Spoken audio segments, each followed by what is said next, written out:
2. Meet Dave of Delusions of Grandeur, actor, producer, and director of films like Tales of the Forgotten. He has come to assemble a team of freaks, geeks, and even worse, film nerds, to discuss films ranging from mainstream to downright crazy. There is Tammy, car enthusiast, and Dave's fiance, Dustin, reptile expert and overall horror collector, Jake, environmentalist and fine art film critic, and finally Brandon, a therapist with a love of film that can only be seen as insanity. Together under Dave's leadership, they are Inside Movies Galore. Enjoy the show.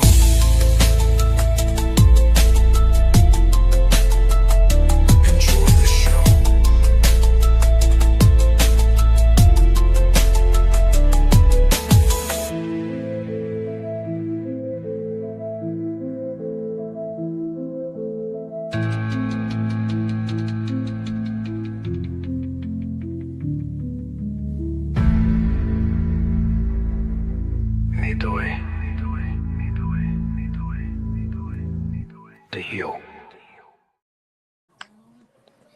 Hello, ladies and gentlemen, and welcome back to another exciting film journey here on Inside Movies Galore.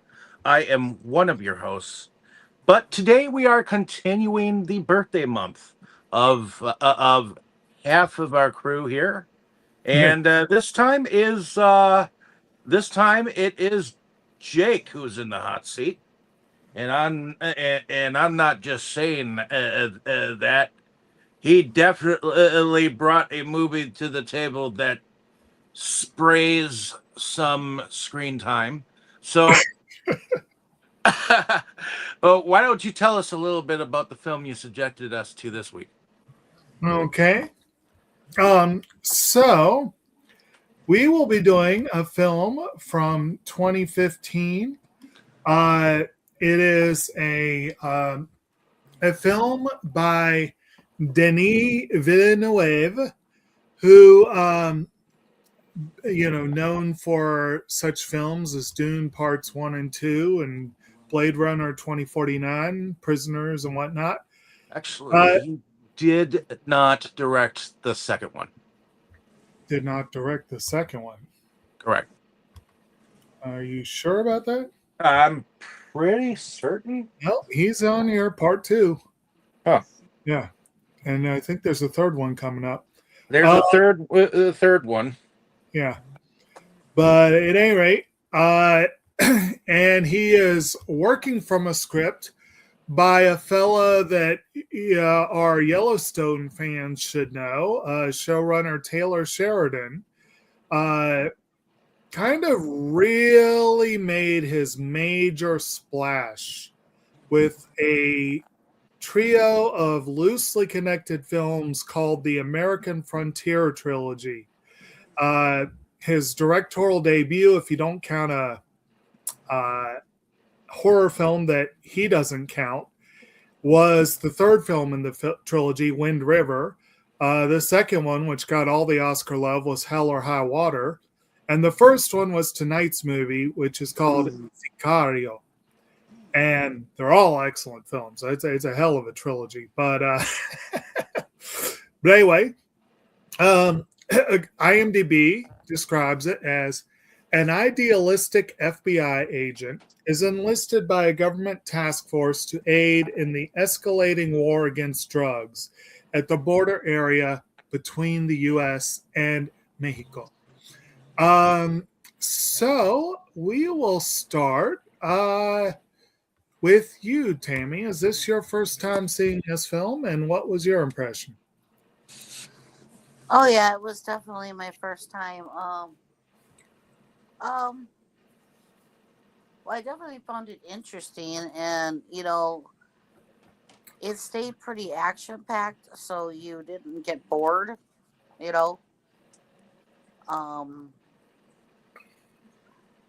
was amazing, though. I mean, it was. You definitely did not know who to trust, who to believe at all, and Right. I mean, The only two that I thought that could trust each other and believe in each other was the two main characters. You know, the girl, the lady, and her partner. Right. Well, technically, her partner Reggie was more of a side character, but yeah, they definitely had each other's backs to the degree they could.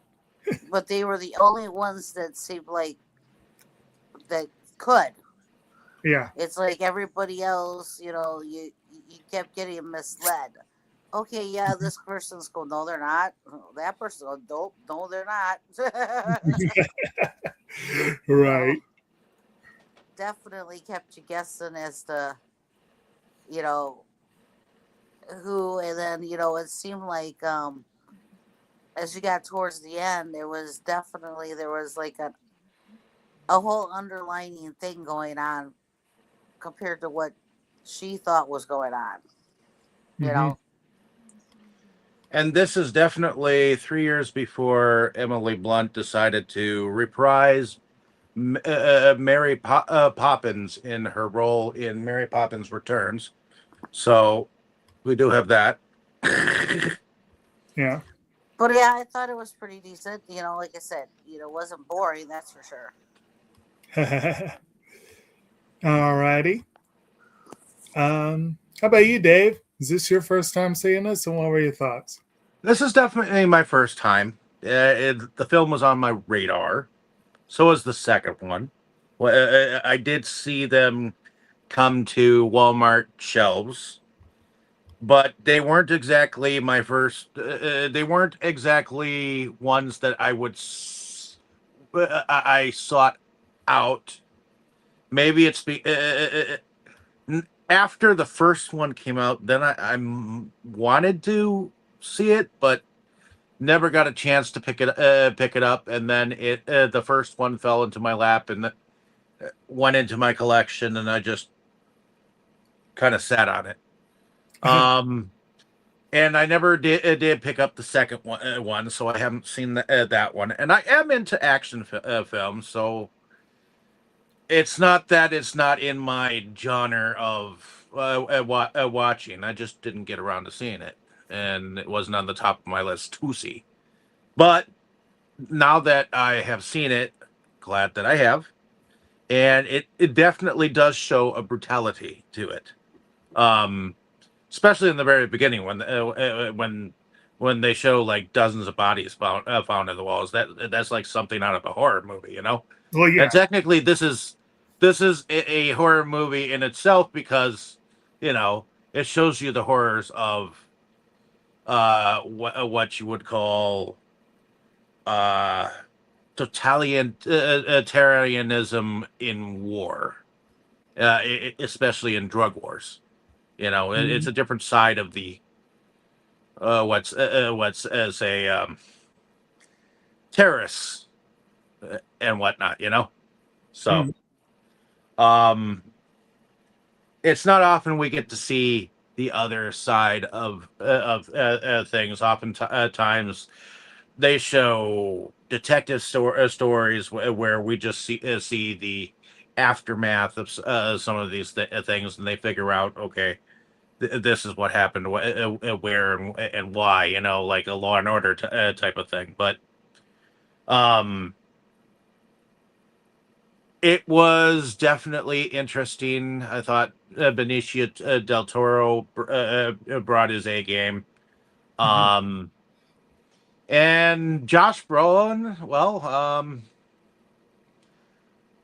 I do like him from time to time, and he does play his kind of background role in this as like their somewhat leader. Right.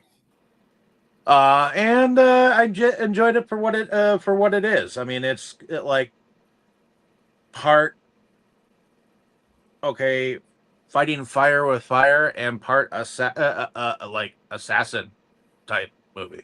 So I do like that aspect. So that being said, what about you? Was this a first time watch? Well, and we should note, you mentioned assassin. the opening credits, the opening, not credits, title card said something to the effect, and I'm paraphrasing here, that Sicario is assassin in Mexico. It is basically, it means killer. It has a long history behind it. And honestly, I was unfamiliar with the term when I first saw this movie, so it was very interesting to see that. But but at any rate, this was one that when it came out, it came out in 2015. I think I said that in the intro, but Yep. the okay, yeah. So the title card, the word Sicario comes from the Zealots of Jerusalem, killers who hunted the Romans who invaded their homeland. In Mexico, Sicario means hitman. So yeah, pretty much like you said. An interesting little side note, there is a family of spiders called the Sicariidae. And the Sicariidae has a very famous American member, the brown recluse. I've The heard of the brown recluse. Those are quite. If you get bitten by one, they're quite poisonous. It's unpleasant. And that's actually a Loxosceles, but the genus Sicarius includes what are known as six-eyed sand spiders. And there's this fella, Spencer Hoffman. He does My Wild Backyard. I love watching his channel. When he handled the sand spider, that was the one time I've seen him genuinely terrified to handle a spider. It was interesting. It went all right. But I hope he had gloves on or something. Nope. Nope. No. But it is a potentially dangerous thing to try. But in this case, though, I would argue that the Sicario of the title, who is Del Toro's character, is probably far more dangerous. But anyway, this movie came out, and I was working at the movie theater at the time, and I remember that it got a lot of positive buzz. The critics were raving about it, and I was like, okay, this wasn't really on my radar, but I'll give it a try.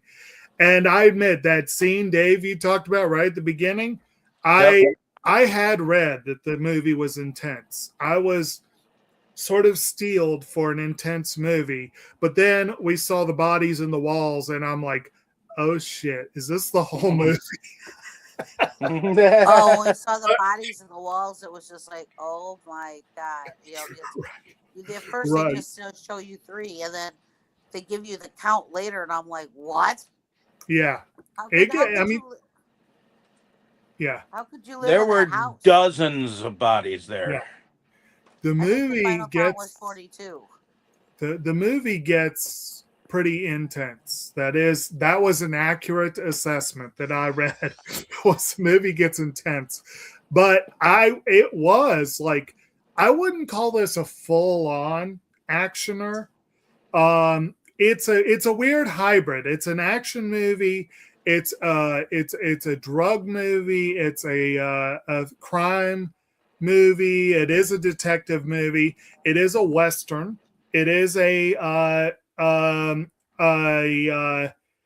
government spooks going up against the cartels. Sort of, you could almost call it Chuck Norris. An elite team that thinks it's above the law. Exactly. So, and also you said looking at a different side of things. This is sort of the darker side of Delta Force or warfare. Huh? The darker side of street warfare. Well, I'm talking about, like, if you're talking about from movie standpoint, this is like the dark version of something like a Delta Force or a Clear and Present Danger or something like that, where you have clear heroes that you're supposed to get behind. And this one yes, Kate Mercer, our Emily Blunt character, is sort of like the audience insert. She is the By every the rules, Dudley Do Right. not necessarily, but she is the one who is the audience entry point to try to make sense of everything going around her. Whereas Josh Brolin is kind of like if someone wanted to take the lead of, say, a Delta Force or a Rambo, or so, like, say you want to take like Rambo and Jack Ryan and Casey Ryback and the Dude and put them all in a blender. That's Josh Brolin's character. And then you got, Benicio del Toro. And I admit, when I saw this movie, Del Toro, I was riveted. His character, he is a dark, twisted, nasty piece of work. And I do not support his methods, but he is absolutely compelling. And they actually give him a backstory that makes him almost sympathetic, which is crazy. Well, the same cartel person that he hits in the end took out his wife and daughter. Yeah, So, spoilers, people. Yep. But of course, we'll get into all that as we go. So my first reaction, my first introduction to this was in the theater. This movie was up for 3 Oscars, and one of them was sound. And I was like, this movie needs to win because the sound really made some of those scenes. And also Roger Deakins for the cinematography. The movie is gorgeous. It's got phenomenal camera work. The technical aspects of the movie are awesome. And again, I got to see it in theater, so and we'll talk on some of that later on. But the first time I saw it, I was blown away. I was like, holy crap, that was a good movie. And I've had it in the collection for a while. I think this is probably only my 3rd, if not 4th viewing. It's my first viewing of my new copy. I got an American Frontier trilogy set that, unfortunately, I was afraid this would be the case, and I confirmed it. It is bare bones. It's the 3 movies with no bonus features, and I got it to save space, but I'm like, damn it, I had good copies of all 3 movies. But it's not a movie I can watch often.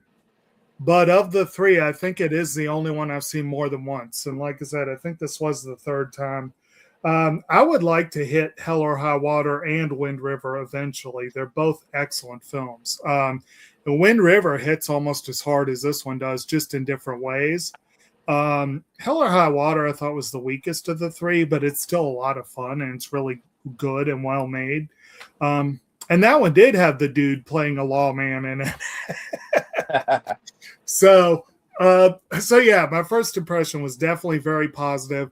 I came into this, I'm not going to lie, I was in a very, very, very dark frame of mind when I made my selections for this month. And I did intentionally pick 2 very bleak postmodern Westerns that both happen to involve drugs, lots of money, lots of violence, Josh Brolin, and a very well-known actor of Hispanic heritage. In this case, Benicio del Toro. No Country for Old Men in 2 weeks has Javier Bardem. Also is a psycho killer.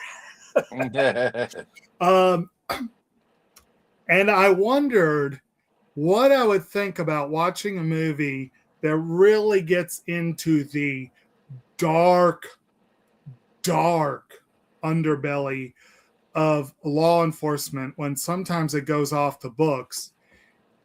When right now we're actually seeing worse than this. And I thought it held up better than I expected. And it actually, I saw it and I was like, I'm glad I picked this one. I think this is a good time to hit this movie.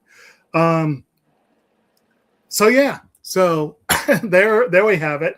I do, like I said, I'm very impressed by this movie. I really, I think it's good. Although it's now 11 years old, and I've said this before. I kind of don't want, I feel a little awkward saying this publicly because people can look it up pretty easily.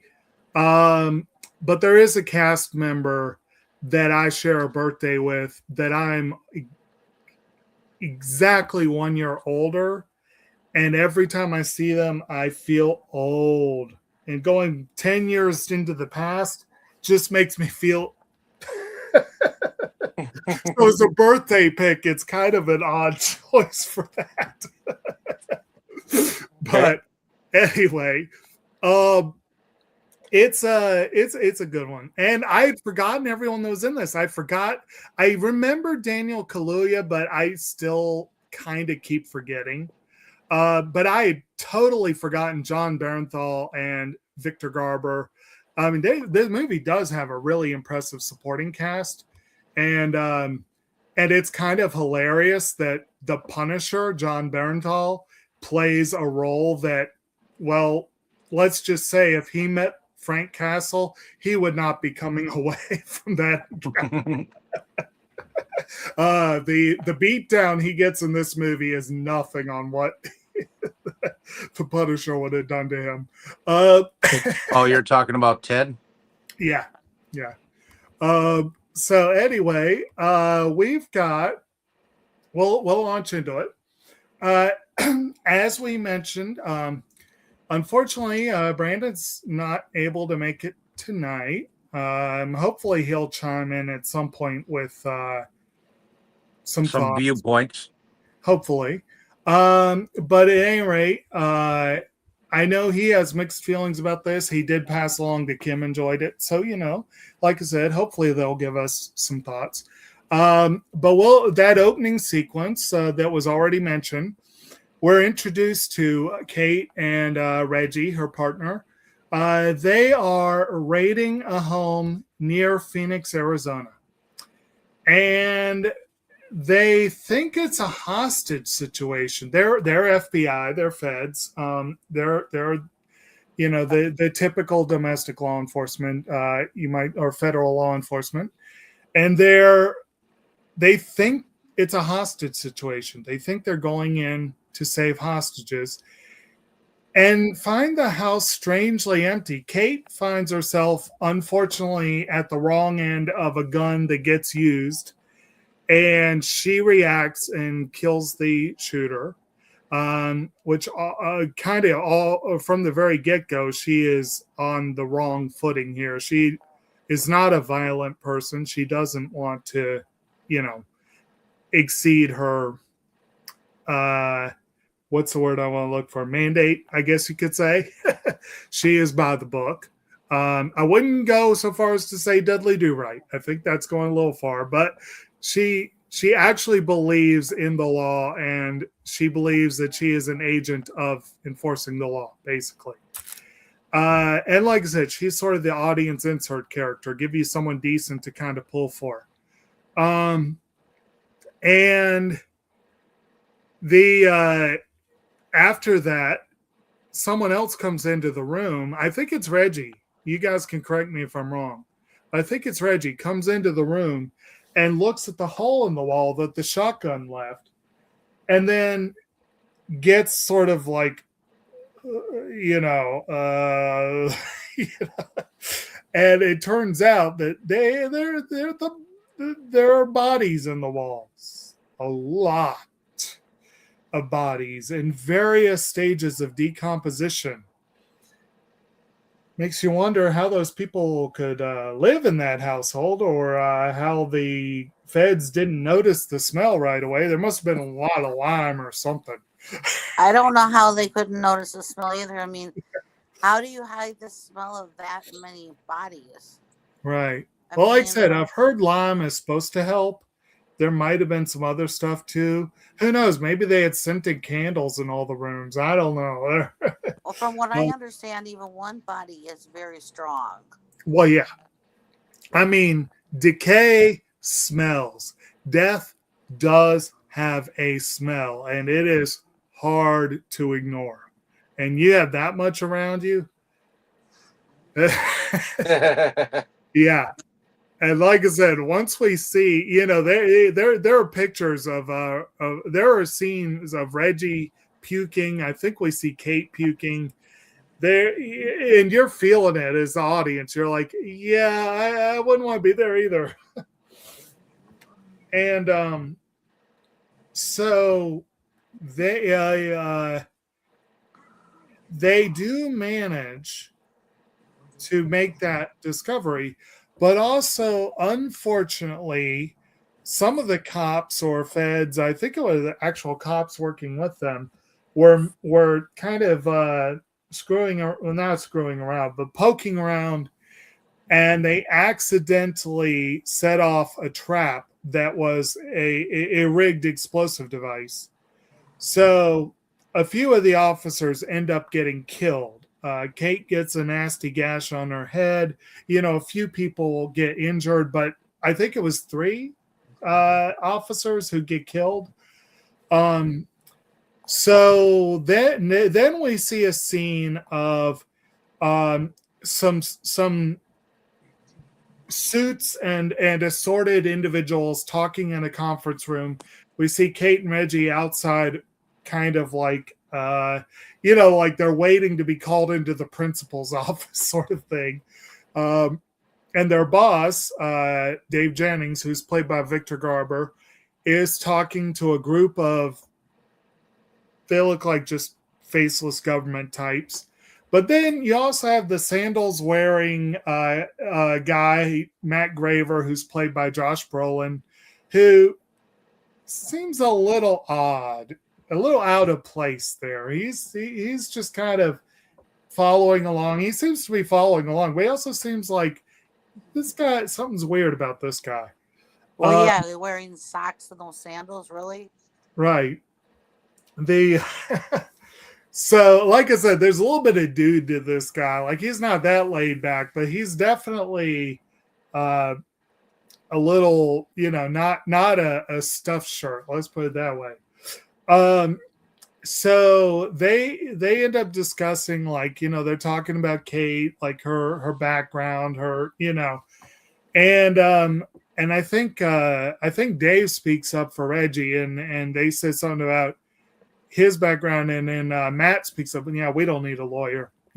Basically they peg him right away, and they apparently peg him correctly.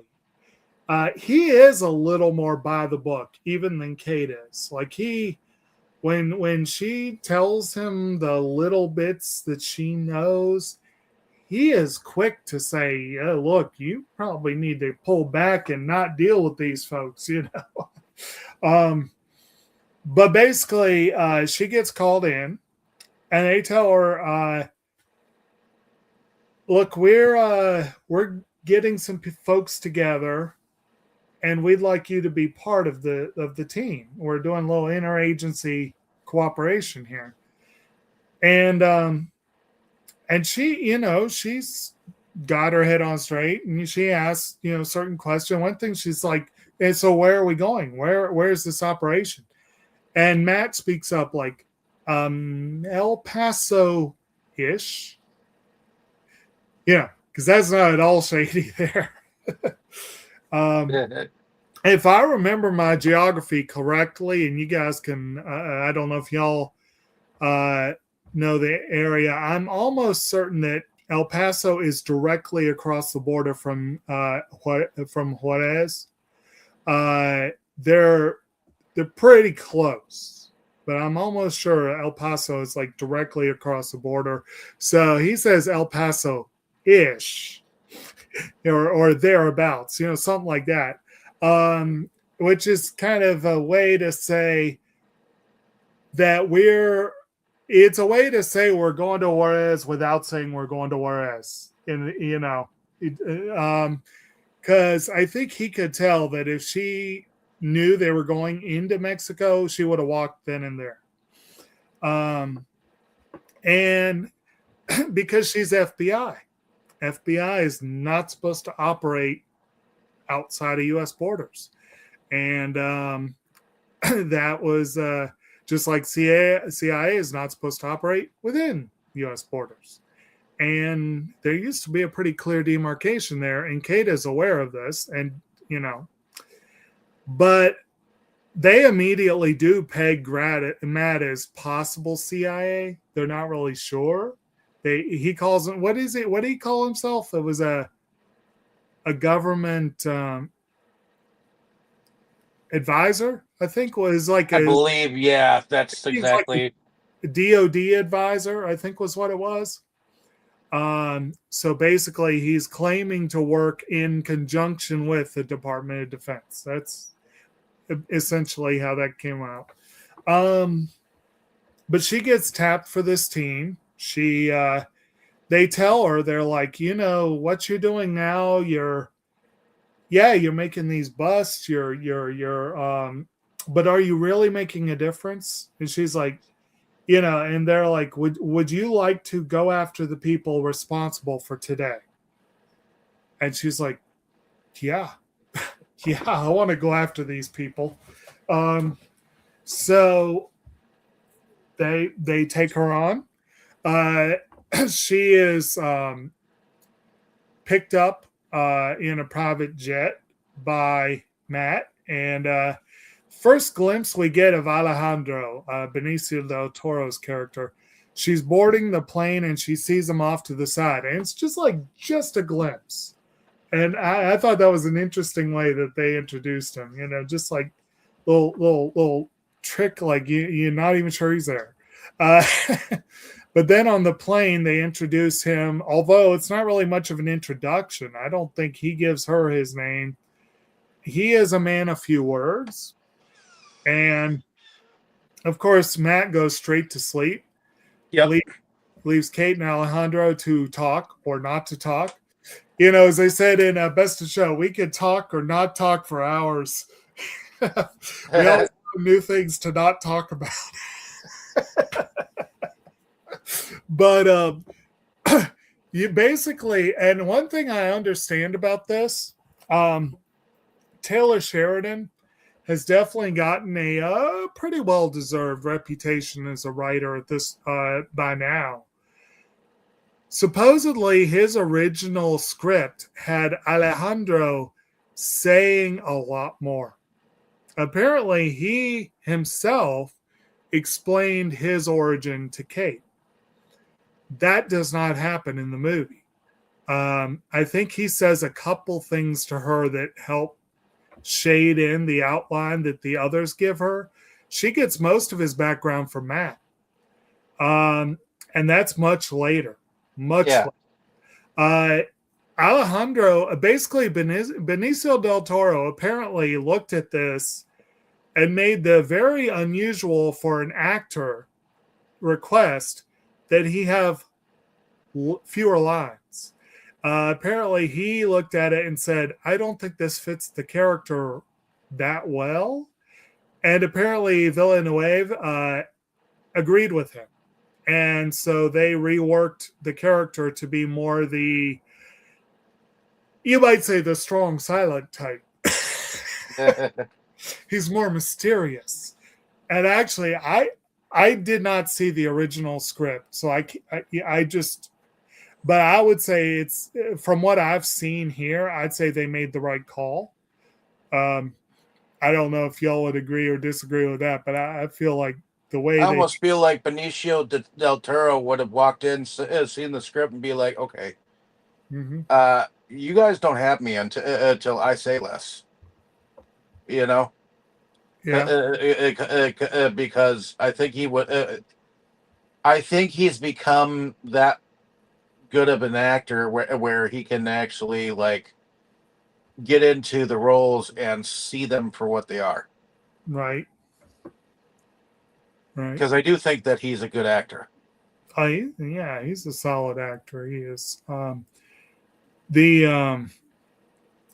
yeah, it does take solid acting to be able to not have to say everything you're doing. If you can act like I just mean, inhabit the character, you know. that's why John Wick works so well. Right. The character that Keanu Reeves plays, he doesn't say a whole lot, Right. but he definitely kicks ass. Well, and also that's a good example because when it comes to Reeves, like I've said before, I used to dunk on Keanu Reeves. Everyone does, you know, or did. And I admit for a long time I had no real thought that he was a great actor. He's not a great actor, but he's a good actor, better than I give him credit for. I do think John Wick is one of his better roles, and one of the reasons why is he really does inhabit that role in a way he doesn't always with some of his other stuff. Like he really does inhabit the role, and the physicality is a huge part of it. He really does. He doesn't have to say a lot in that role, so yeah, it works. Um, I do want to mention that Brandon put up a little note here. He says, Kim says she was surprised about how good it was written as she does not like the director. Yeah, well, that could be. Personally, I like Villeneuve. I have not seen Prisoners. I need to. I've heard really awesome things about it. I've not seen it. I liked Arrival, but I thought it was overrated. But I like the Dune movies a lot. I hated how the second one ended, but I like the movie. I still haven't seen the second one, but from what I've seen of the first one, Yeah. I think I've told you this before. I so much like the miniseries that it turned me off from these movies. I still need to see that. Yeah. And I've never, you know, and also again, Blade Runner 2049. I know this is slightly a blasphemous thing to say, but I liked it so much more than the original Blade Runner. I just never got into Blade Runner. Maybe, I mean, it's a good movie. I give it. I know it's an important movie. I intend to watch it again eventually, but I don't love it. You know. That's another one that I need to like sit back and watch again in my spare time. It's like a lot of people liked it a lot at the time, and it became a cult classic for many. But by the time I got around to it, it was like I couldn't see the entire love for it at the time. Just like there's a vampire movie that has David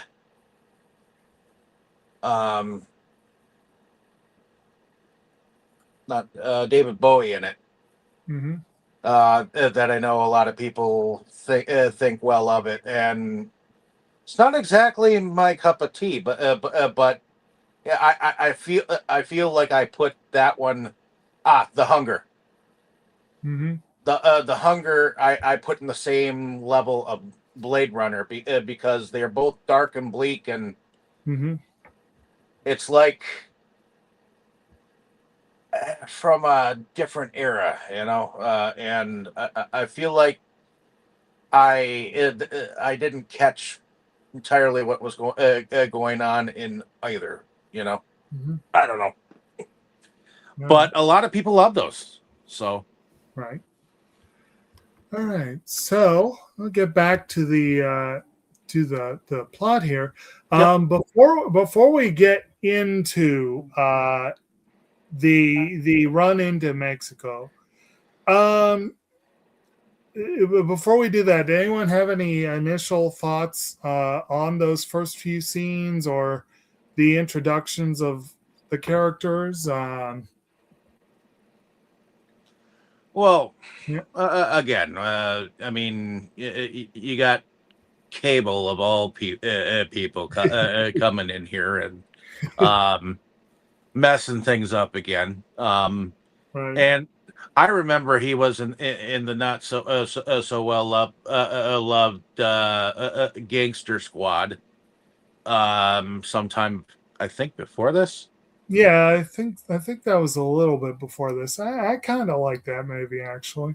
I did too, but it bombed at the box office. Yeah, So, I remember uh, that. but that being said, I like Josh Brolin as an actor, and see, I remember his father when he would Mhm. when he would narrate the Beyond Belief series.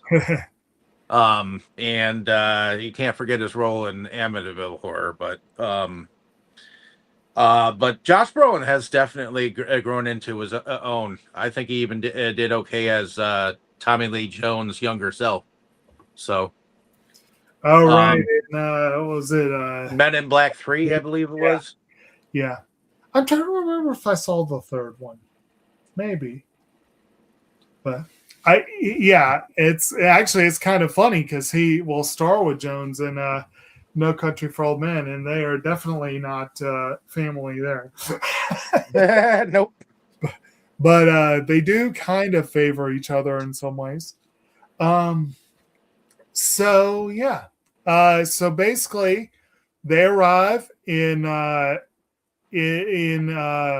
basically they arrive a little bit late to the proceedings. The plans are being made for this thing that Kate has been tapped for, and she just kind of gets rushed along with everyone else. They go into a room where an officer of some sort is up there offering basic background, but more to the point, kind of letting everyone know what's going on. There's going to be an extraction. They are going into Juarez. They're getting an individual and taking him back out. And the thought is emphasized again and again that if action is going to be taken, it'll probably be taken at the border on the return. Um, so, he kind of, you find out, some of the people that are going to be involved, there's going to be military involved. There, Matt shows up and they throw some. There's a couple of Texas Rangers involved as well. Apparently, they know Matt, and there's a little bit of back and forth between them. And then meeting's over, and everyone rushes to do their thing, and poor Kate's still trying to get her bearings, and And she's they are basically hustled into these armored cars, right, and the procession is not that unlike like the presidential barricade whenever he comes into town. right. But before that, Kate hangs back, and she kind of has she kind of almost has it out with Matt. She's like, you didn't tell me all this was going on. You didn't tell me, you didn't tell me we're going into Mexico and all that stuff. And he gives her one more out. He's like, You can go back home now, yeah, you or stay here. I don't care, but this yeah, is what you signed up for. yeah. And she very begrudgingly goes along with it. She's follows along. So they go on in. They pretty successfully for the interior, like it goes very smoothly, almost suspiciously so. Although you do see, and again, there is some bits of like hardcore brutality scattered throughout the movie. And one of them is they are driving down the road. The procession's going down the road, and she looks up and she sees bodies hanging and mutilated bodies just hanging right there in the daylight, in the public in Juarez. And very disconcerting sight, and she certainly thinks so. And then they retrieve the package, as it were. They get the guy they're going for. They turn around, they go back, and they thought it was going smoothly pretty much until, although they did clock a police car that seemed to be tracking them independently of the police that are working with them. And that car vanishes at one point, which seems rather suspicious when Kate notices it's vanished. And I should also mention, I think it's Steve, it's played by Jeffrey Donovan, is one of the guys here that is apparently an old little acquaintance of Matt. He is in the vehicle with Kate. And if there is any guy in this movie that is like the jingoistic America, fuck yeah, kind of character, it's that guy. He comes across as a bloodthirsty asshole, honestly. That's my take. I don't know y'all, but that guy definitely he does look out for Kate in his way, and when they stop, he tells her, get out of the vehicle, which she takes a little too long to do. But so basically on the way back, there is a delay. They thought they were going to sail right through the border, and there is apparently a broken down vehicle or something that has stopped traffic, which allows a couple of other cars to pull up. This guy, Steve, I think clocks one of them as, and I think Alejandro noted the other one. But basically, and I might be wrong about who did what, but anyway, they noticed two vehicles that are clearly, or seem to them, clearly suspicious. And, well, they are proven right. But one of them sitting with a gun fully visible, but they end up, basically, they're like, what are the rules of engagement? Well, if they get out of the vehicle, we get out of the vehicle. And finally, one of the cars, the doors open and they all get out. And that's when our protagonist all get out, and the firefight ensues. I think that entire car is killed.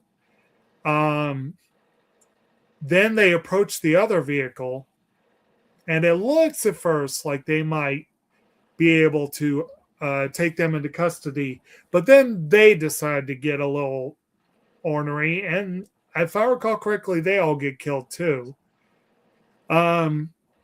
But there was an unnoticed group, and Kate was the last one out of her vehicle. She just noticed someone sneaking up on her in time to take them out.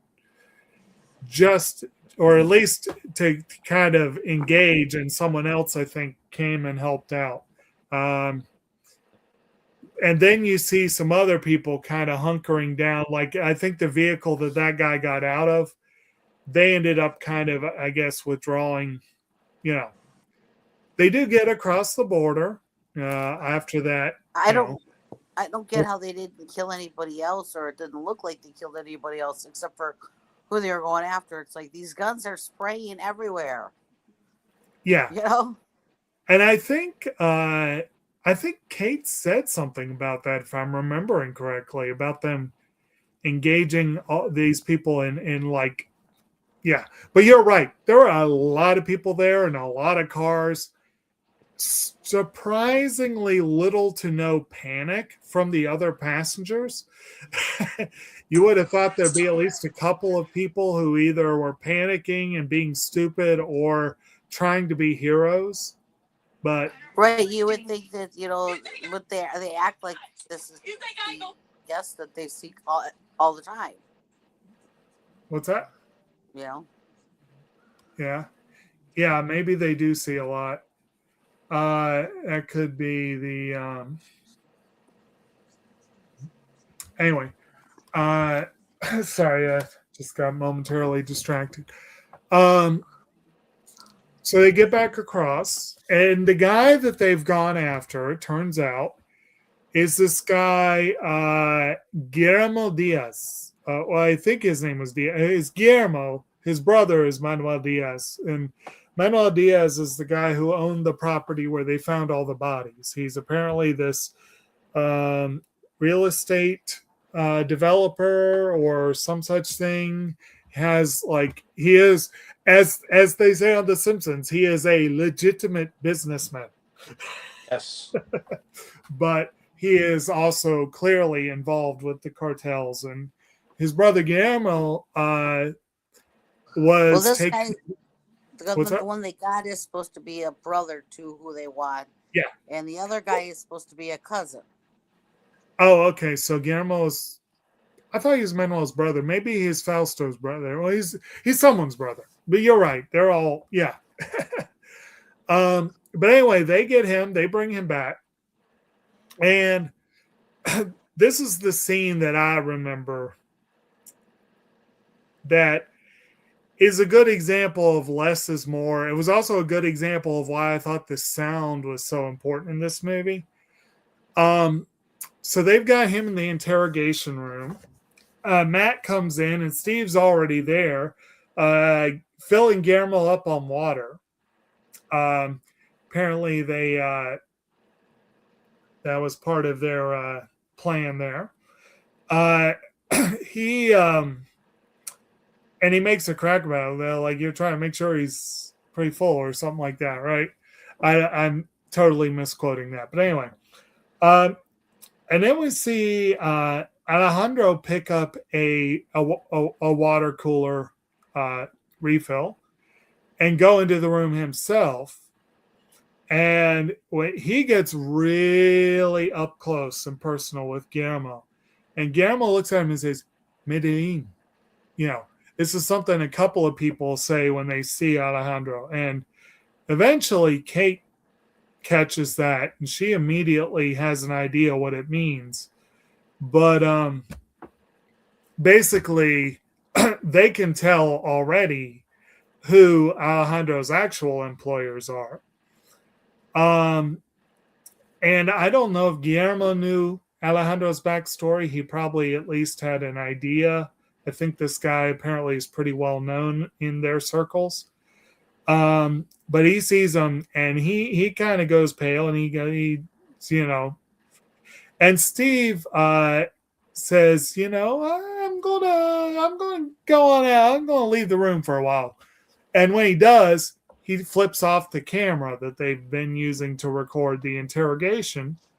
Matt goes over, sits on the shelf, and Alejandro goes to work.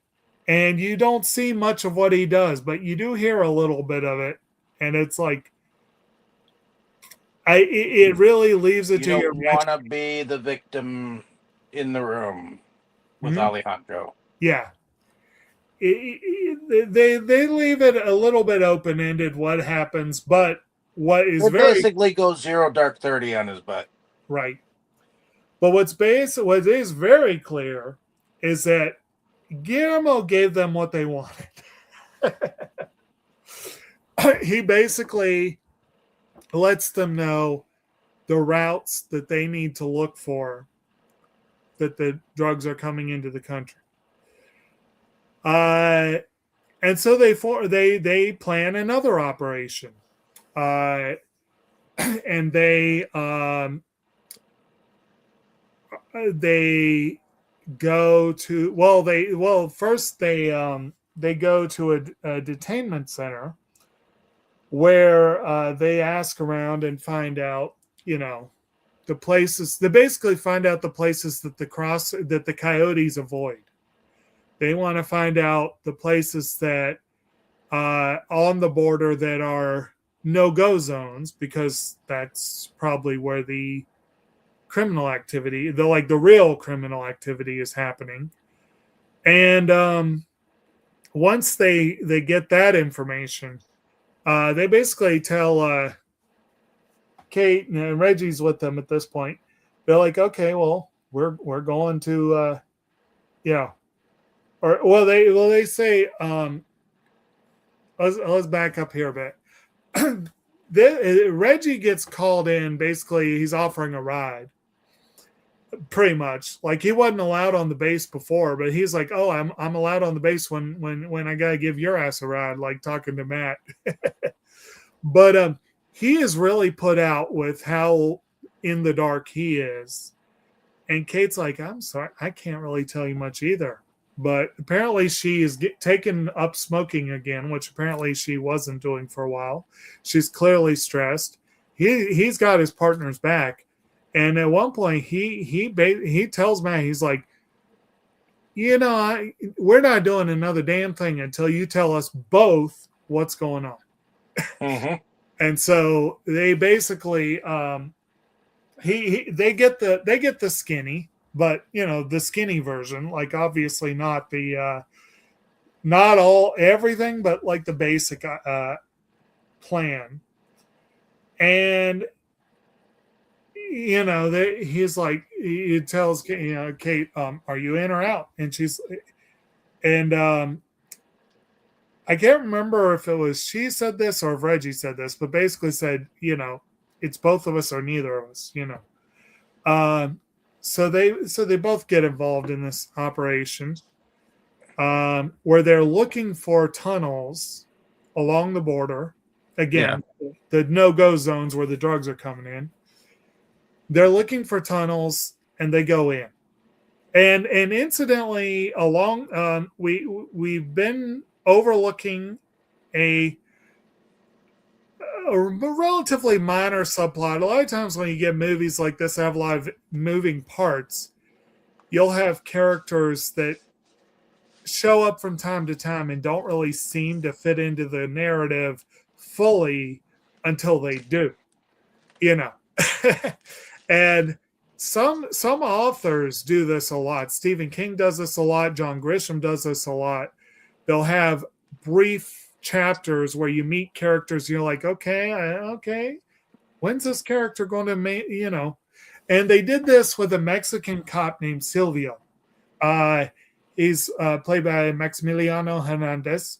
He and his son and his wife, you see some scenes, just domestic scenes, their day-to-day life. And he doesn't seem to fit into the overall narrative. But in this part, he finally comes into play because he is working that evening. And what he is doing as a cop is he is clearly on the take. He seems like a really decent guy. And actually, this is one of the things that's interesting, like with these sort of, you get to know the guy a little bit.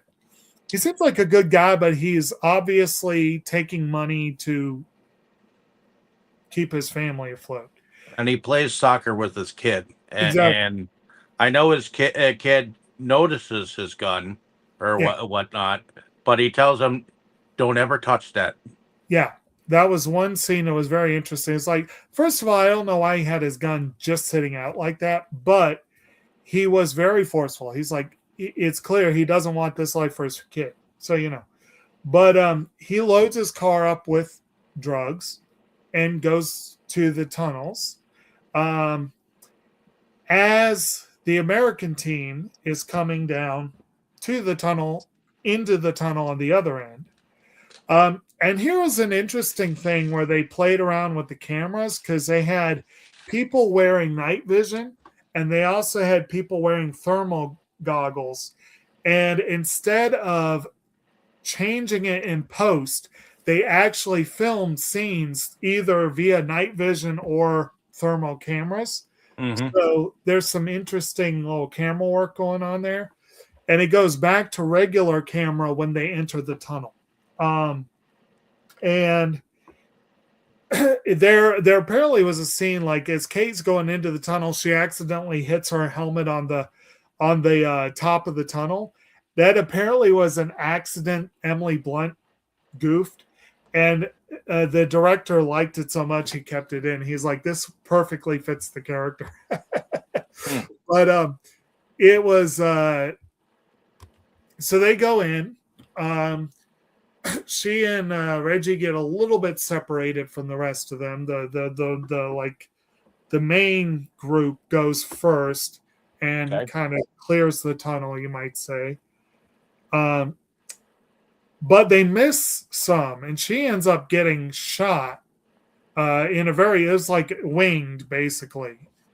And she ends up kind of separate from the group, and she ends up going out through a different tunnel.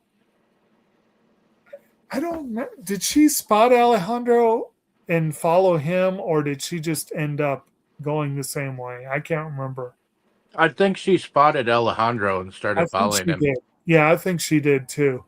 So she kind of follows him, comes out into the sort of garage, and our cop is there. Um, starting ready to unload, and she then they're both surprised. Alejandro shows up, and basically uh, he shoots her, but he shoots her very pointedly, shoots her in her vest. He's not trying to kill or maim her. He's just trying to take her out of commission long enough. So that he can go do whatever it is he needs to do, because Exactly. now he can go and do what he needs to do. Because With I think he tells her, I think he's the one that tells her. I don't think it was Matt later. I think right then Alejandro tells her, you went up the wrong tunnel. You shouldn't have seen this. Like, but yeah, he basically captures the Silvio, Officer Silvio. He basically kidnaps him, takes the car, and kidnaps him, and says, you're taking me where I need to go. And where he needs to go is they manage to flush Manuel Diaz out of his home and send him running back to his boss in Mexico. And so they tail him. They're tracking him from satellite, and Alejandro is going to catch up to him. Basically, He's basically made him his patsy. Yeah, basically. And when they catch up to him, he tells Silvio, okay, go ahead and put on your lights. Tell him to get out of his vehicle. And he gives him all these orders. And then he's like, now you get out of the vehicle too. And this was the one part I didn't like. He just straight shoots Silvio in the back right before he shoots Manuel, but he specifically does not try to kill Manuel. He needs him, but he injures him to kind of put him more at his mercy. He could have shot the other guy too and let him live. Yeah, he shot him in the back. And had a son. He did everything he told him to do. He didn't even try to resist. Right. Yeah. And he just straight kills him, leaves him on the side of the road, gets in the car with Manuel, and they go, to the bosses, to Fausto Alacon, the leader of their particular cartel. And meanwhile, the others go back. They've done their part. They've done what they intended to do. And Kate is obviously very winded. Actually, yeah, I think this is where Mac comes up to her and says, "You went down the wrong tunnel." He basically he went. He's like, "You shouldn't have seen that. That was, Yep. Yep." And so basically, she, they all wrap up. They go do their thing, and then we get the big climactic set piece. Before we go into that, did anyone have any stuff on the last bits that anything we skipped over, overlooked, further commentary you wish to make, what have you? No, and no, it's just in a sense. I think he was trying to protect her from the next part that he had to do. Right. Well, he also didn't want her dragging him down, but but yeah, and we'll get to something at the very end where we get a more explicit reference to that. But Tammy, do you have anything to add before we get on to the big climax? Well, I mean, even trying to protect her there, she sure puts up a good fight, and they sure fight back with her. It's. Right. I mean, I realize that she's supposed to be equal because of what she is as an officer and everything, but Right. in the end, she is still a woman, and um, I'm sure they hit a little bit harder than she does. Right. So, And you guys can let me know if you think I'm remembering this wrong. I don't remember for certain. But there's a part uh where oh, okay, yeah. I think this was where I saw this particular dialogue. So basically they're back outside the tunnel. Like I said, Kate is completely winded. She is, and we've got this thing where the cop had also looked at Alejandro and said, Medellin, you know. And so Matt's like, Kate asks him, like, the hell is Medellin? What does that mean? And then, and so this dialogue that they've got here, Medellin refers to a time when one group controlled every aspect of the drug trade, providing a measure of order that we could control. And until somebody finds a way to convince 20% of the population to stop snorting and smoking that shit, order's the best we can hope for. And what you saw up there was Alejandro working toward returning that order. And Kate's like, Alejandro works for the fucking Colombian cartel. Matt's like, he works for the competition. Alejandro works for anyone who will point him toward the people who made him. Us, them. Anyone will turn him loose so he can get the person to cut off his wife's head and threw his daughter into a vat of acid. Yeah, that's what we're dealing with. So that's where she really gets a little bit of a, oh, that's what, but yeah, they there was another part I was going to say. Oh, I think it's this one. I think it was this scene where she asked him, "What am I doing here?" And he's like, "Oh no, this was early." But anyway, he's like, "What you're doing here is to give them the opportunity to shake the tree and create chaos." That was a little earlier, but basically, it comes out at one point.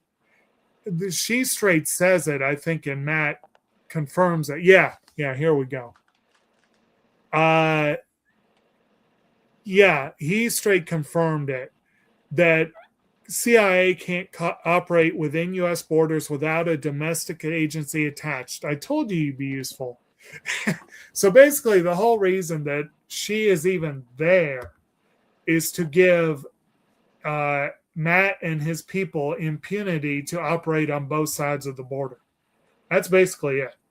Like, she's not really there to do the heavy lifting.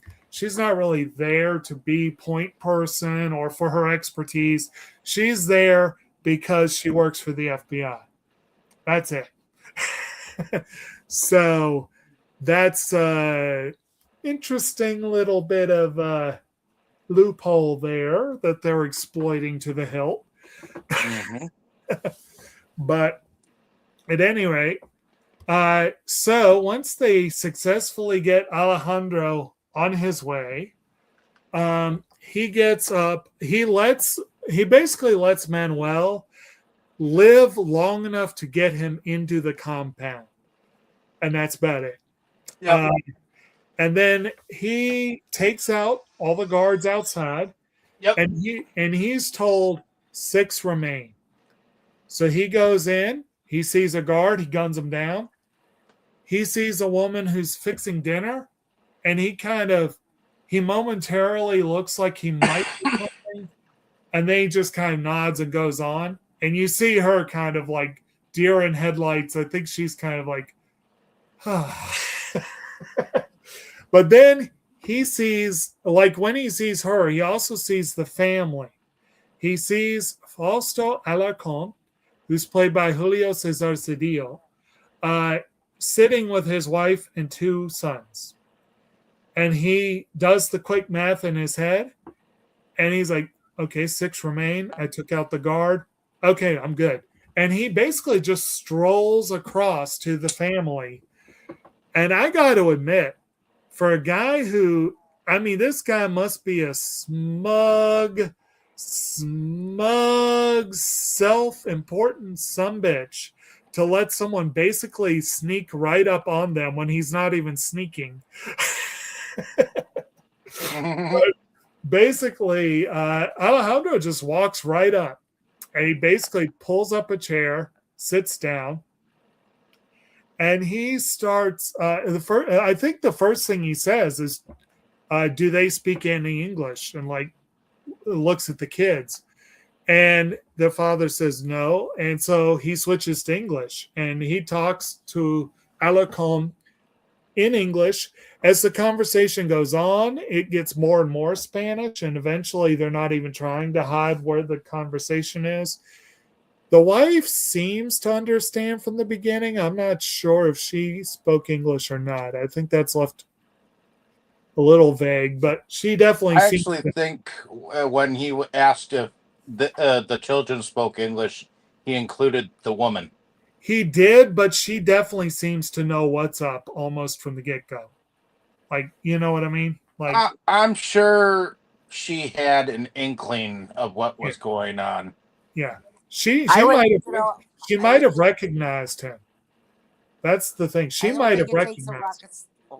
I don't think it takes a rocket scientist to figure out this is not a good situation. Right. This guy's Oh. sitting there with this gun, and yeah. And I'm sorry, you can't play wife and son in that compound with those guys with guns and not realize that your man is probably not a good man. You know, Right.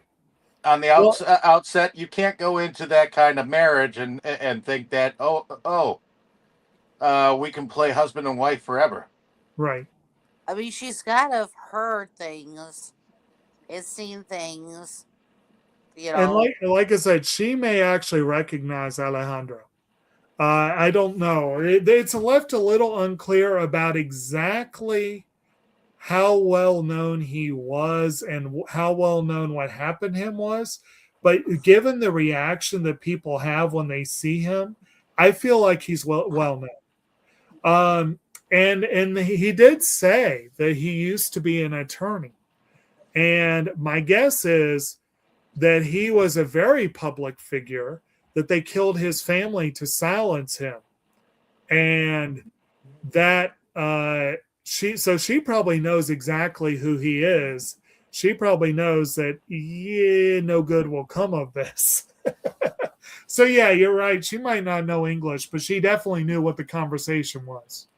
And this dude was like, "Oh yeah, we did kill your wife."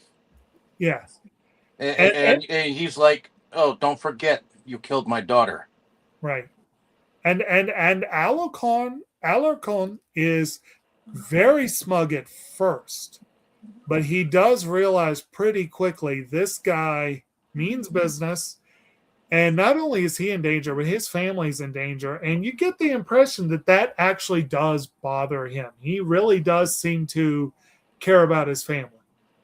And well, he says something to the effect that you understand that that what was done about your wife and your daughter was a business. well, yeah, he said it was nothing personal. And then Alejandro said to me, it was very personal. It was personal to me. Yes, exactly. And so then we get, and I'll admit, um, I I don't I'm not a fan of violence.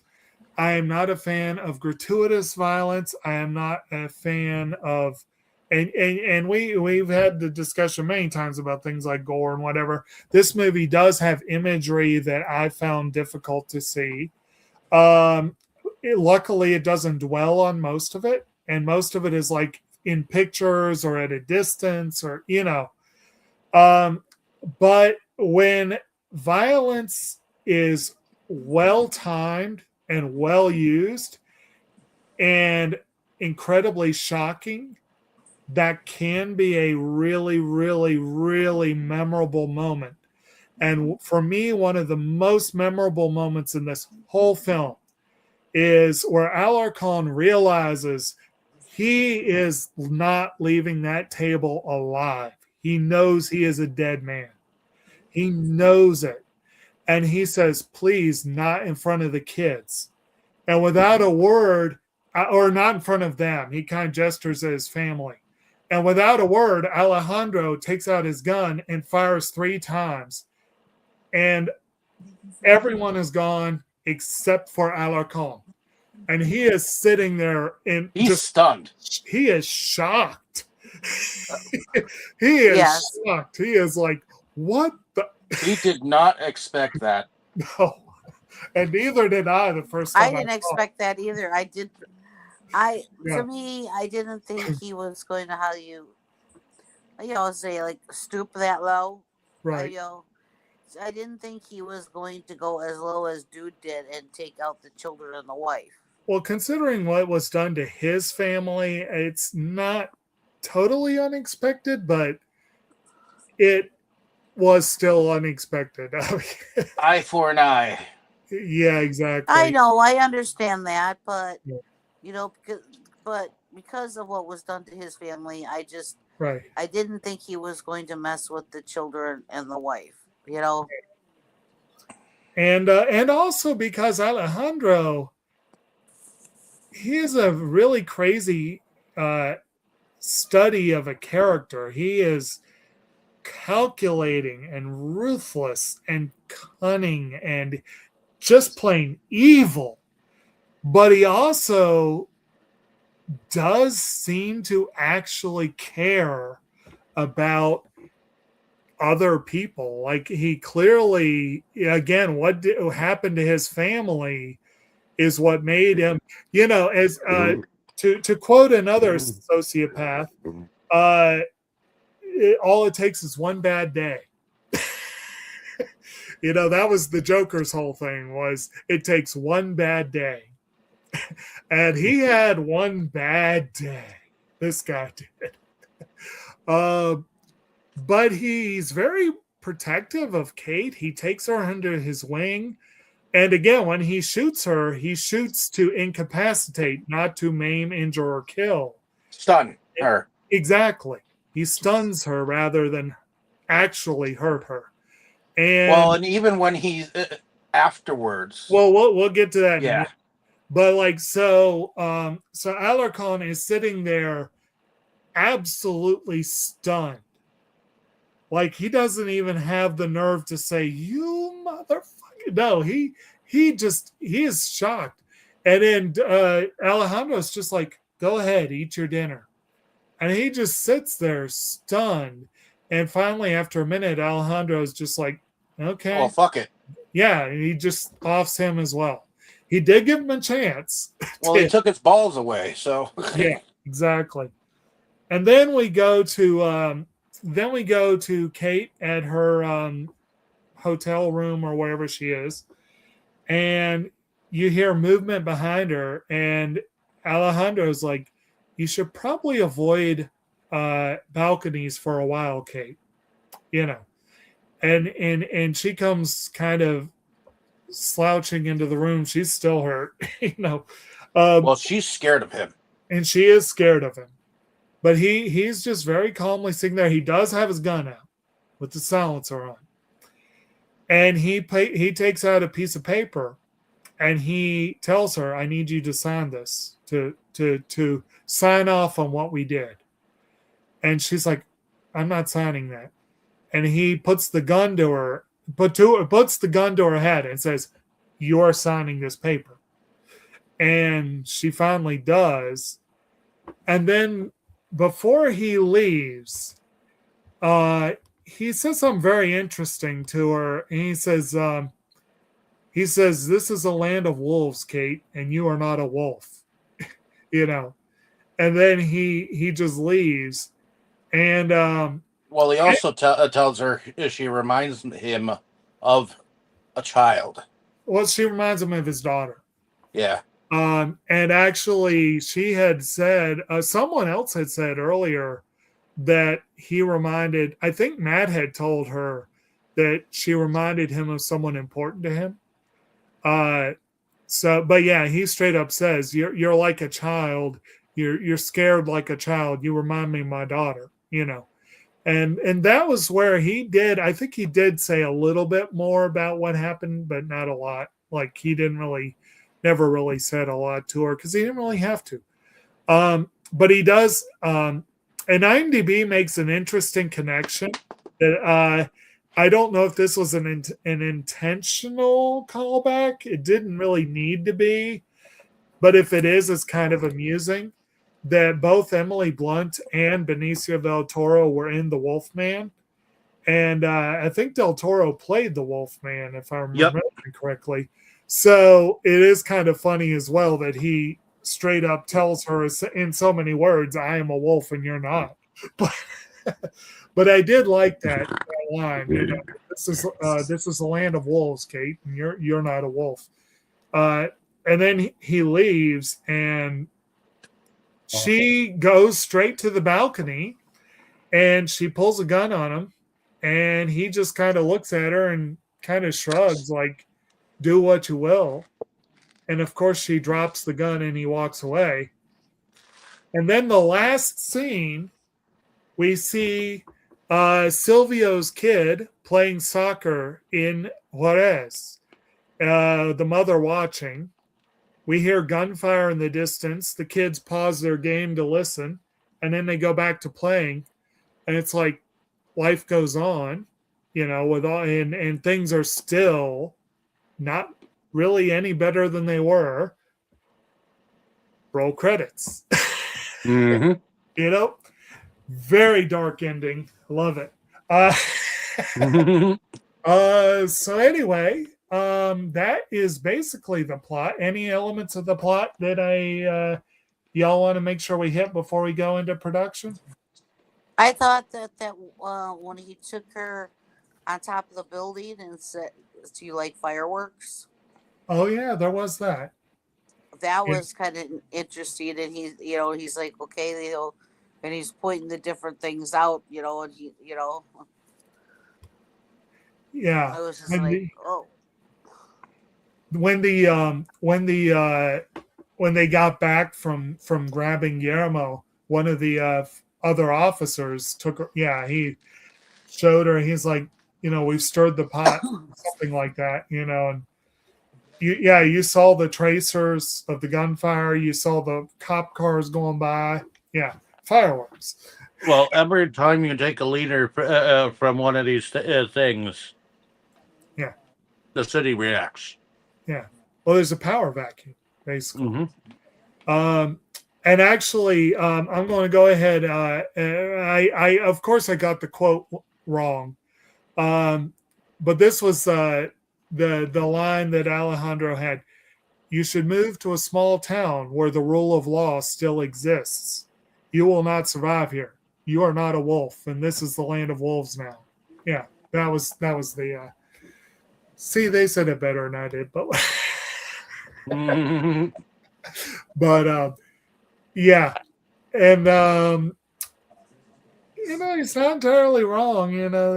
Although sometimes those small towns can be pretty lawless too. You never know. But Right. Especially in westerns. Anyway, we touched a little bit before on production. Like I said, we've got Roger Deakins doing the cinematography. And I got to say, this movie does have some really gorgeous vistas, some when you see like the dusk shots with like the sky and all the colors, and it's some really really great shots. Deakins is a frequent collaborator of the Coen brothers, and worked with them on No Country for Old Men. And if I recall correctly, he's the reason Josh Brolin's in this movie. Apparently, he went out of his way to ask Brolin to please reconsider joining the film. And that was unusual for him to do that, but he did. And Well, and I think the film is better having him in it. oh yeah, and like I said, really, really excellent. I mentioned before where there were scenes where they used different types of cameras as well as the main ones. Of course, you've also, like I said, you've got that Oscar-nominated sound. Really, really solid use of sound effects and editing and whatnot. Overall, I am of the opinion that the editing is extremely solid here. We got editing by who we got here, Joe Walker. Music is we'll do music in a minute, but overall, do y'all think, like, as far as like the art decoration, costumes, the makeup, all that kind of stuff, do y'all feel like this was a pretty solid production?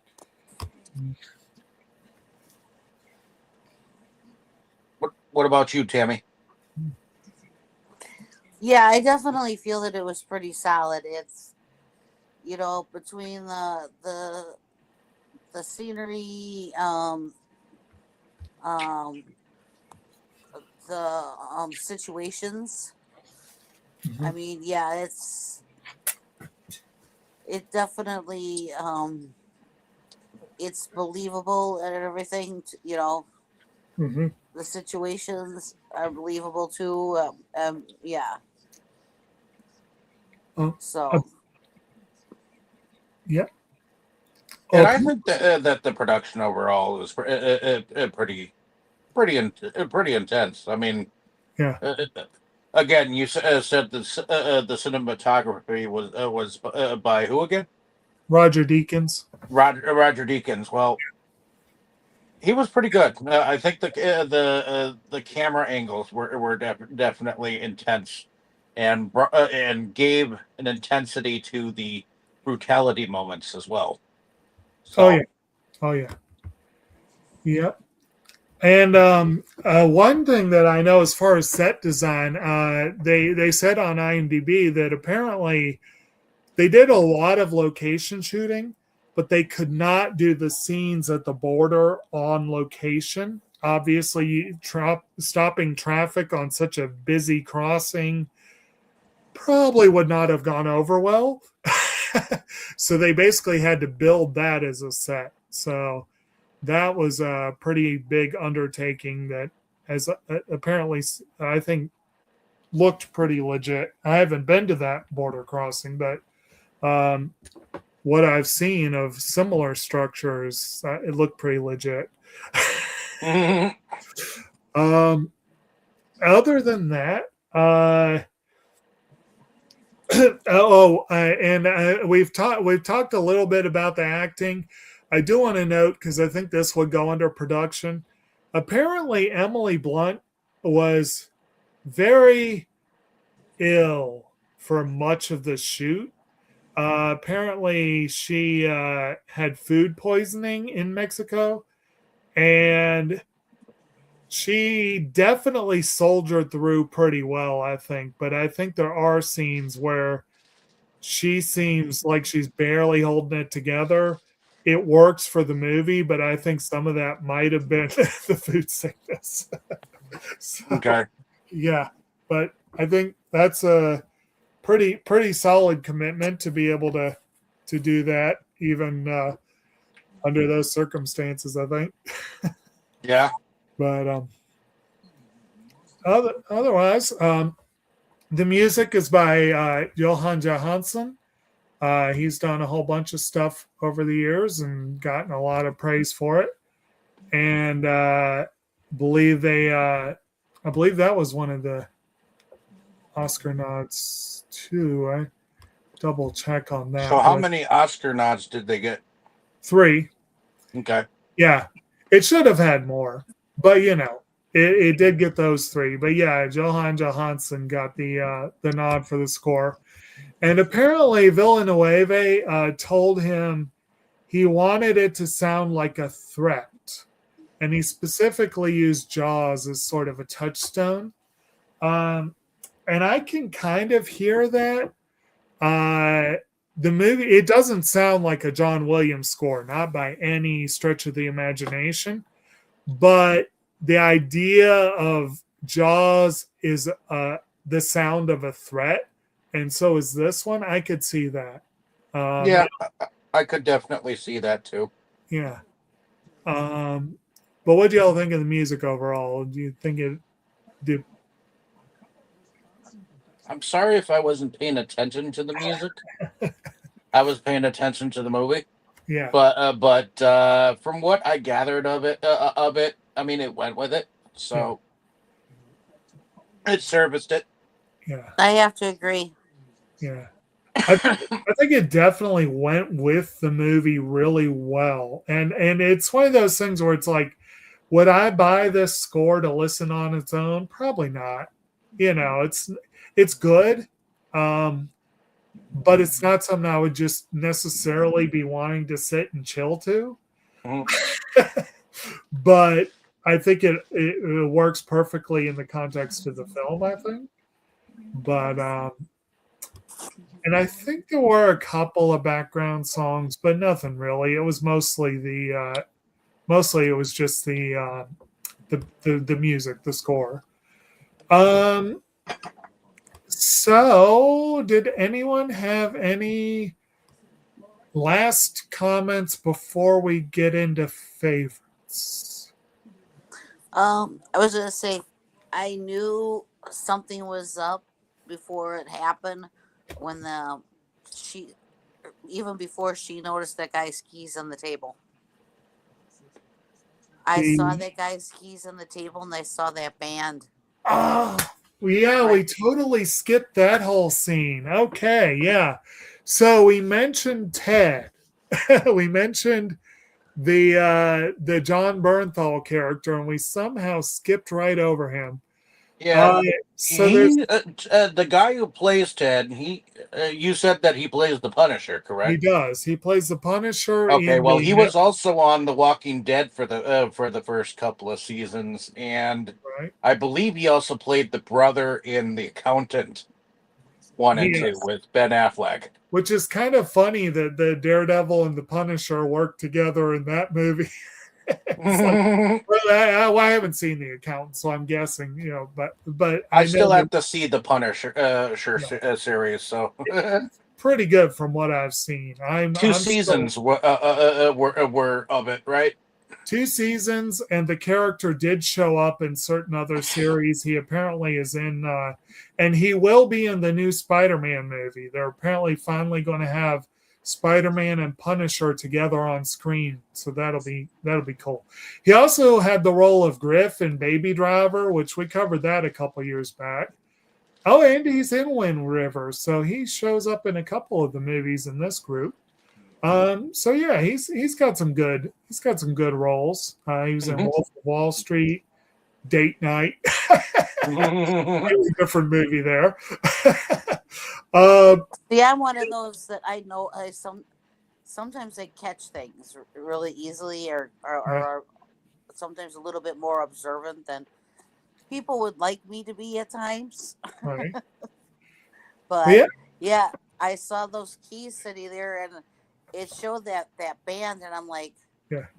he should. Right away, my head goes, he shouldn't have one of those. So yeah, we actually skipped a couple of scenes of some note. One was they followed Manuel's I guess girlfriend or whoever, someone with him who apparently works as his bank go between. They found her making some very suspicious deposits They took her into custody, and Matt wanted to call it a day, but Kate just straight up like, we can make a bust right here. And they go right into the bank. And that did not go over terribly well.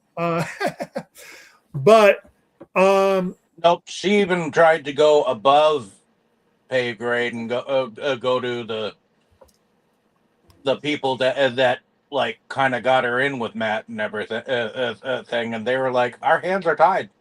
We don't have the money for this shit." right. So yeah, basically, so there was that, but that's where the those kind of really multicolored, almost tie-dye looking bands made their appearance. And then we go to the scene at the bar where Reggie and Kate are trying to unwind. She's pissed. They meet. This guy seems to be eyeing them all along, and then he comes over and he introduces himself to Reggie. Apparently, they're old brothers in arms. They're I think they did Afghanistan together, if I remember that correctly. And I think he was part of the bust, but is this cop named Ted, who he's there with a lady friend of his, and they come over to the table. They start sitting down. You know, Reggie's chatting up the girl, and Ted's chatting up Kate, and there's clearly a spark there. They're getting on, and you know, Kate clearly wants something to distract her from all the crap she's had to deal with. And then he ends up being a distraction for her, right up until she sees the keys with the band, and she is not happy. And it turns out that he was there to basically find out what she knows, and you know, go a little further if he needed to. But he ends up getting the worst end of the deal. I believe Alejandro showed up and beat the shit out of him. And again, yeah, but that's because Alejandro was scoping her out. Right. He was following along. And so basically, and then we got that scene in the car that I did the screen capture of. But I mean, again, it is kind of ironic that the Punisher was playing a character that the Punisher would have not stopped at beating the shit out of. He probably would have gone a lot worse. But it is worth noting that he's not the only one from the MCU. Daniel Kaluuya, of course, plays Wakabi in the Black Panther movies. Benicio del Toro plays the Collector. Josh Brolin is Thanos. And Maximiliano Hernandez plays Agent Sitwell. You know, he's one of the bit players.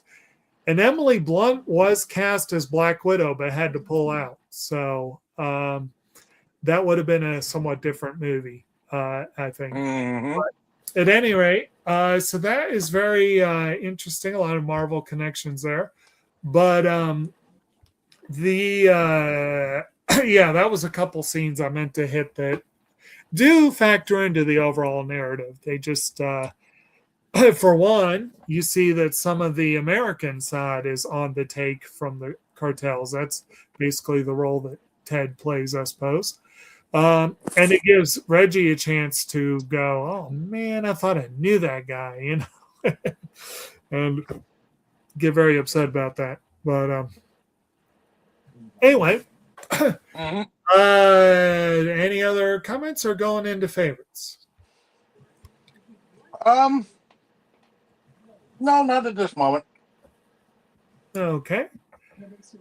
So, we will say the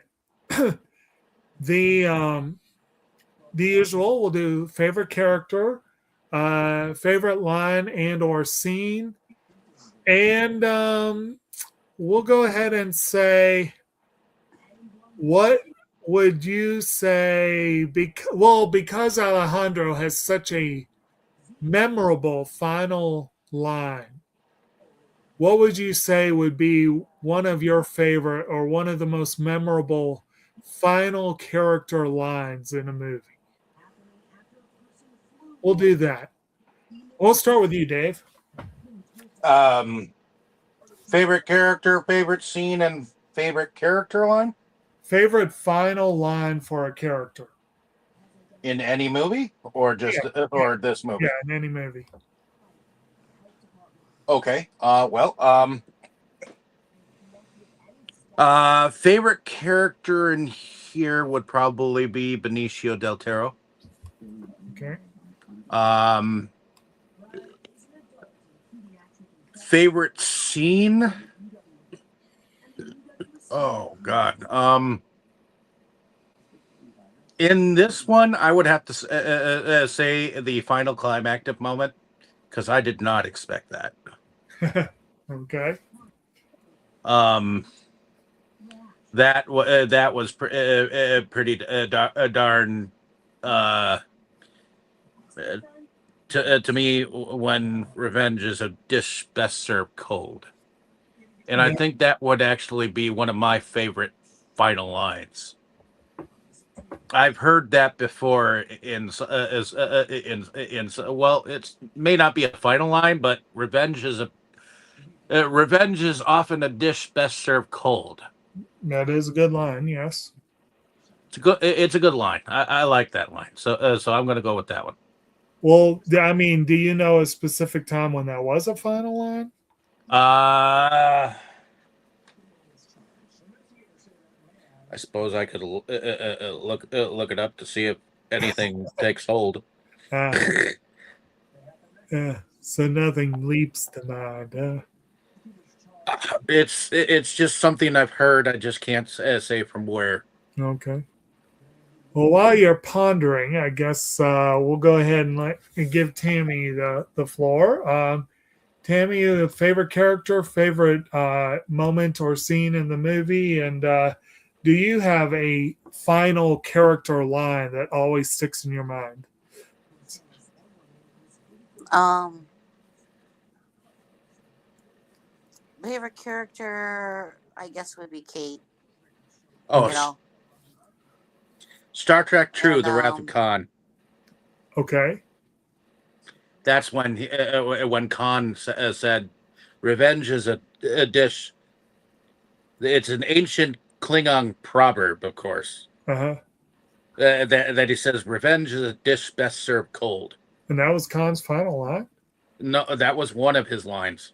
Okay. Huh. Sorry. okay. And yeah, I hate to say this is a favorite scene, but I really did not expect him to take out the children and the wife. Right. It just totally caught me. After what he went through, I did not think he would do that. Hmm. You know, so I guess it's a favorite scene because it was shocking. Right. Okay, not a favorite because I loved what happened. Okay. Right. Right. um, I Well, don't we think. could say if not favorite, most memorable. That could. I guess I gotta go with the classic, but I guess I don't think it's an ending thing, but though Clint Eastwood. So if you're lucky. Yeah, it's definitely not his final line, but it was the last thing that one person heard. Okay. I have thought of another one. Okay. One if that one didn't satisfy you, Okay. I stabbeth thee Okay. from Herman Melville's Moby Dick. Okay. Moby, Famous final line. is that Gregory Peck said Gregory it. Peck? I don't think I've seen that version. Yeah. Maybe one day.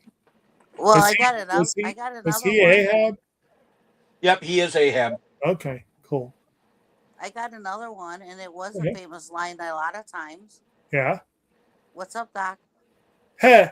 No, neither of y'all are mentioning the one that plays on the outro that Brandon made for this channel. You know, frankly, my dear, I don't give a damn. Ah, That's a great final character line. But yes.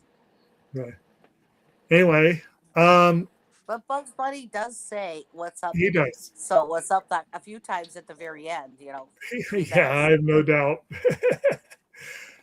The so for me, uh, favorite character is kind of hard to say in this movie because there are very few that you really like. And I've got to say, Kate is the main one you root for. I like Reggie too. I think he's pretty cool. They're probably the main likable characters. But Alejandro is the most memorable. And if I were to pick like best character, it's probably Alejandro. Uh, in terms of scenes, I agree. It's hard to say a favorite scene. So maybe I should have said most memorable. And I got to admit, I know there are some really great scenes in this movie. There are some really, really great scenes. And just to be a little different from the pack, I'm going to mention that final thing that Alejandro says to Kate before leaving as one of my favorites. And there's a couple others I'm going to put up there. But yes, the scene where he is talking to Fausto Alarcon. Alarcon tries to beg for mercy by saying, please, not in front of them. And then just out of the blue, yeah, that is so shocking. It's so sudden. The audience is feeling what is on his face. And it is, but in a way, to your point, Tammy, in a way, it was Alejandro showing mercy because he killed each of them with one gunshot very quick. If you remember what they said happened to his family, yeah, he definitely could have done much worse.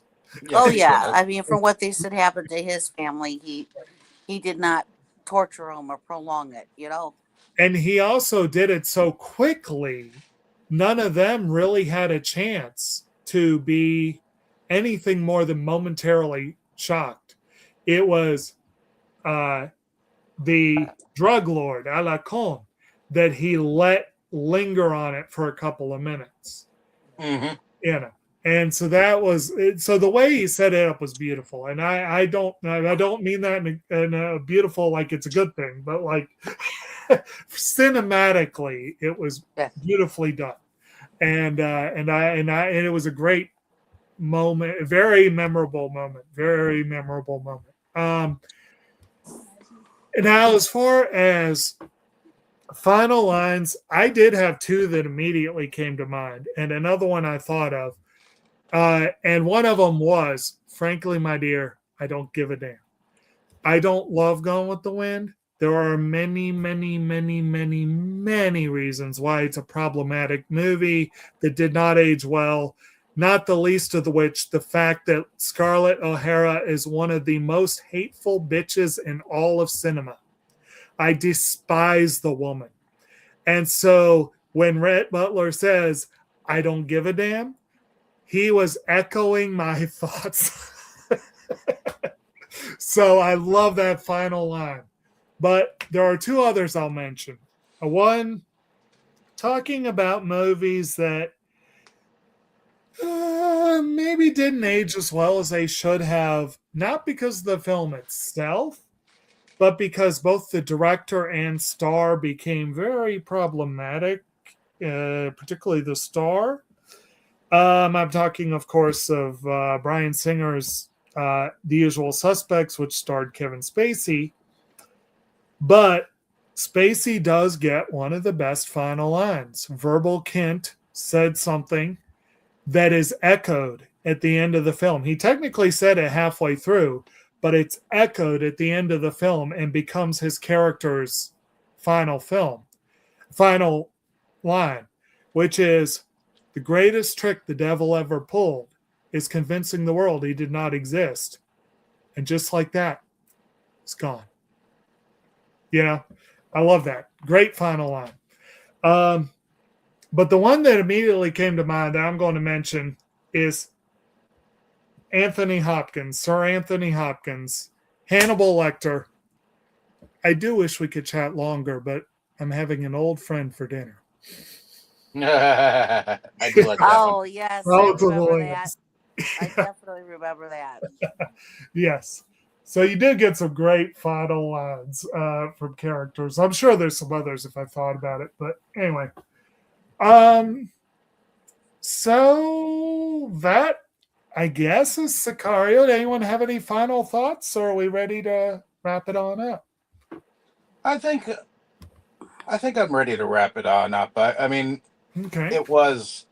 it definitely was a reality check.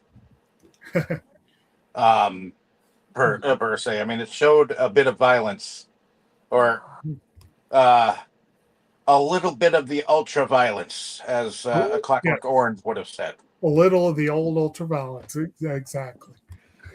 And I think even though we're missing Brandon very much, I think the three of us did do it justice. Yeah, I think it went pretty well. I agree. He better show up for my birthday pick. Brandon has a bad habit of getting sick or being out of the country on my nights. Aww. Well, I think we get along enough that we can carry on without him for a night, right? And let him be the little sickling that he is. But okay. In any case, so yeah, hopefully y'all have enjoyed our discussion on the film, and if you haven't, it's worth seeing. It is a very good movie. And hopefully you enjoyed our discussion on it. And enjoyed the film. Do remember that it is an intense movie, and best watched if you can maybe watch something enjoyable and frothy afterwards. And probably have not eaten first beforehand. You know, it's funny you say that because we were eating when those first scenes. That's okay.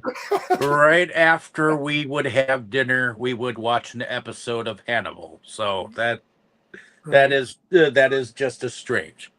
Yeah, I'm used to Hannibal though. I sat down to lunch as I was putting this on. I was like, man, I forgot about those opening scenes. Yeah. But I yes, remember it has nothing to do with these movies, but I remember one time my father and I were watching a movie with zombies or something, and his girlfriend was making spaghetti, and Dad and I are just sitting there eating, and the zombie's guts like come out, and she's just like, "Oh my God, you guys, I'm eating. How can you sit there and keep eating that spaghetti?" You're like, well, would you rather we be eating sausage links or meatloaf for all that matter? Man. Anyways, next week I do believe that we are discussing one of Tammy's movies. And I do believe it is the first in a trilogy called Canine. So hopefully y'all can join us back next week. As we continue the birthday months, and then I believe we have one more film for the month, which is Jacob's next, and it's probably gonna be his worst. But no, just kidding. Hey, Canine's an action movie too, though. You know. Yeah, I know, but it's also comical. Right. But in any case, get ready for Jerry Lewis next week. I guess we'll see you next time. Jerry Everyone, Lewis? Well, That's the name Well, of the dog. Oh, okay. All right. we'll see you next week. Everyone say good night. Good night, Good night. everyone. Inside Movies Galore just makes you just want more. We've had all in the world of media to explore. Horror, anime, or Curious George. Our love of new things was our reward. It is the best night of our week. Frankly, my dear, I don't give a damn.